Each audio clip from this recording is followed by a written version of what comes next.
So this politician ruins his career by smashing with a hooker, but then he makes the most insane comeback I've ever seen. Now his name is Gerald, and Gerald wants nothing more than to make an impact on this world. So he gets into politics, and at 26 years old, he runs for Congress. But unfortunately, he loses that election. Oh, but Gerald's not going to give up yet. He's determined to be a political success. So a year later, he tries again, and he runs for city council. And this time, he wins. He finally gets his foot in the door. And once he's elected, everyone just loves Gerald, because he works really hard to be a man of the people. Like, he goes out and he works a day with a garbage collection crew, and he spends a night with prisoners in jail. He's trying to get everyone's perspective to take back with him to city council. He's that kind of guy, so he's really popular. But then, Gerald screws it all up when one day he decides to visit a health club. Here's the thing about this particular health club. This health club is actually known as a place where guys go to meet hookers. So while Gerald's there visiting this place, he pays for intercourse.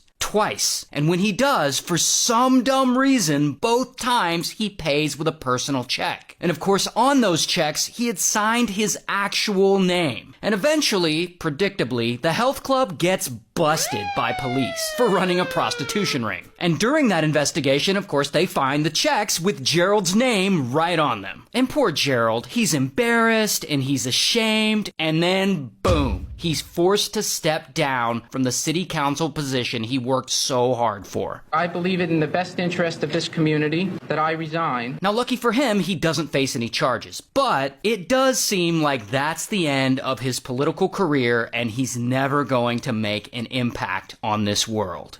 Until Gerald is not ready to give up yet. He set out to make an impact on this world, and damn it, that's what he's gonna do. So a few years later, despite his scandal, he says, fuck it, I want to get back into politics. And he runs for city council again. And to everyone's surprise, boom, he gets elected again. Not only that, he wins by a landslide. And shortly after that, he gets chosen by the city council to be the mayor of Cincinnati. Oh, but he's not done yet. 4 years later, he runs for governor of Ohio. And he still has these skeletons in his closet from the whole prostitution scandal, but he still runs a pretty good campaign where he owns up to his past mistakes. Some 9 years ago, I spent time with a woman I shouldn't have, and I paid her with a check. I wish I hadn't done that. But when all is said and done, unfortunately, Ohio doesn't seem to be ready for a guy like Gerald, 'cause he loses that election. So now, he doesn't know what he's gonna do. He's bummed out. His political career is pretty much over. How in the hell is he gonna make an impact on the world now? So while he's trying to figure things out, Gerald gets a job as a local news anchor and political commentator. And it turns out, he's actually pretty good at that. He's good on TV. In fact, he's so good on TV, the network ends up giving him his own TV show called The Jerry Springer Show. Now, the show is actually kind of a hard-hitting news show. It's a place for Jerry to discuss important issues like homelessness and the AIDS crisis, stuff like that. But then, as time goes on, the news angle starts to fade away in favor of drama from the guests. And that is when the episodes start getting crazier. He's my man. You need to stay the away from him. He doesn't love you. You're nothing but a psycho.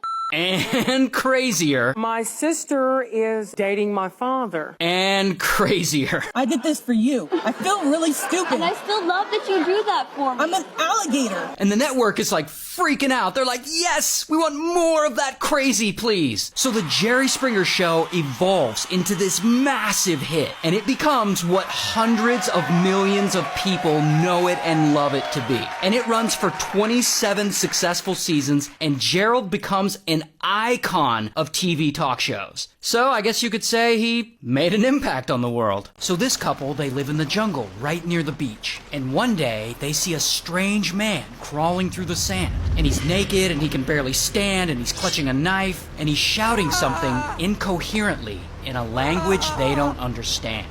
So the guy's name is Salvador, and he works as a deep-sea fisherman, catching tuna and sharks and stuff off the coast of Mexico. It's a dangerous job, but he's into it. And one day, he decides to go on a 2-day fishing trip. And his normal fishing partner can't make it, and he needs someone to go with. So this young, inexperienced guy volunteers. This guy, Pinata. So Salvador and Pinata, they get in the boat and they head out to the Pacific. And for about 2 days, they fish. And they catch about 1,100 pounds. Enough fish to sell back home for about a week's worth of money. And so everything is going great. Until they're finally done fishing and they turn their boat around to go back home. And then, out of nowhere, kabam! A massive storm hits and the boat starts to fill up with water. And Pinata panics and he's using a bucket to get the water out of the boat as Salvador tries to steer through the massive waves. And finally, luckily, after a while, the storm starts to die down. And Salvador, he can see land. They're about 2 hours away from the shore. And that is when, boom, the boat's engine starts sputtering and it dies. So Salvador pulls out his two-way radio and he calls his boss and he's like, "Help, my engine is dead." And the boss asks for his location, but their GPS has stopped working. And then, to make it worse, the storm starts building up again. And it's getting stronger and stronger, and it's tossing the boat around. Sometimes the waves are raising them up 3 stories high before the boat drops. And Salvador realizes that the 1,100 pounds of fish they caught is making the boat unstable. So they just dump it all out. And they just keep throwing anything not useful overboard to lighten the load. Like extra ice and extra fuel. And then the two-way radio dies. And by this point, Salvador and Pinata have been bailing water out of the boat for hours. And the engine still won't start. And Salvador gets frustrated and he's pissed off and he just loses it. He picks up the fish-killing club and he just smashes the boat's engine. And he grabs the dead GPS and the dead two-way radio and he just chucks them into the water. Then, as night comes and the temperature drops, the two men, they have to huddle under an upside-down cooler for warmth and shelter. Meanwhile, back on land, a search party is formed to go out and look for the two.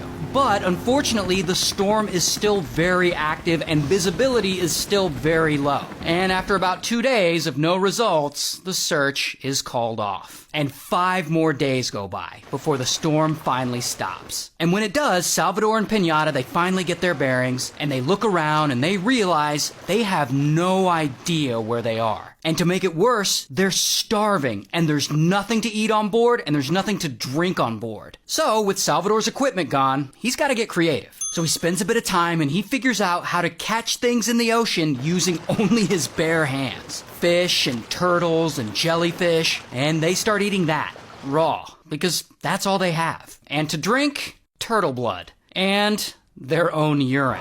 Because again, that's all they have. And then one day, they get lucky, and a seabird lands on the boat. So Salvador, he quickly grabs it, and he unalives it. And then they get to survive eating that for a few weeks. And then it finally rains, so they get to collect rainwater, and they start drinking that. And so for 2 months, they live like this, eating raw animals and catching rainwater when they can. But as time stretches on, something comes over Pinata. He's not acting the same anymore, and he starts to get depressed. And as he's losing all hope, he slowly starts to refuse any food. He just simply can't bring himself to eat any more raw animals. And eventually, he just stops eating entirely. And he grows really sick. And Salvador and Pinata, they start to feel like he isn't gonna make it. So they make a pact. If Salvador makes it out alive, he'll contact Pinata's mother and deliver her a message that's only meant for her. I don't know exactly what that message is because, again, it's only meant for her. So Salvador, he agrees to this. And then, one rainy morning, after they've been lost at sea for over 4 months, Pinata, he finally passes away from starvation. And Salvador, he is devastated. That was the only person around. I mean, they had grown really close during this whole traumatic experience. And Salvador, he's immediately so lonely that he keeps holding conversations with Pinata's body, even after he's dead. And after 6 days of this, he realizes it's not mentally healthy to keep talking to a corpse, pretending it's alive. So he pushes Pinata's body back into the ocean, and he goes on living his life on that boat, lost at sea. And 10 more months go by, and Salvador is still out there, living day to day, catching fish with his bare hands and drinking rainwater and having conversations with birds. But then, one day, Salvador starts to see a different kind of bird. Not the seabirds he's used to seeing. No, these are land birds. And through the distance, he can suddenly see kind of a mountaintop. And that mountaintop ends up being attached to an island. Maybe there is hope. Maybe he can deliver that message to Pinata's mother like he asked him to. Now, this island is about an hour away, and Salvador directs his boat toward it. And when he's close enough, he dives into the ocean and he swims for the shore. And then he gets there, and he's too weak to walk, and he's naked.